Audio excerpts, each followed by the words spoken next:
হে মানব, তোমাকে আবার 40 দিনের জন্য জীবিত করা হলো, যাতে এই দুনিয়ার কি হাল হয়েছে সেটা তুমি দেখতে পারো। আর একটা কথা খেয়াল রাখবে, তোমাকে শুধু তোমার খাস আপনজনই দেখতে পাবে।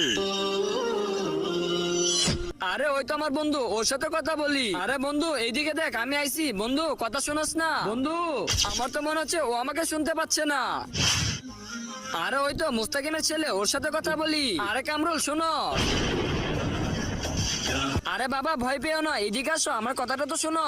আমাকে আল্লাহ তাআলা 40 দিনের জন্য জীবিত করে দিয়েছে, আর আমাকে সেই দেখতে পারবে যে আমার খাস আপনজন। আজকে দেখবো কে শয়তানকে হারিয়ে মাকে জিতিয়ে দেয়। মাকে ভালোবাসলে ভিডিওটিতে লাইক করে দিয়ে চ্যানেলকে সাবস্ক্রাইব করে দাও। আর শয়তানকে ভালোবাসলে কিছুই করতে হবে না। আর বাবা তুমি এখন আমার সব থেকে আপন, তুমি দয়া করে আমার ফ্যামিলির সাথে আমাকে দেখা করিয়ে দাও। ঠিক আছে চাচা, আসেন আমার সাথে আসেন।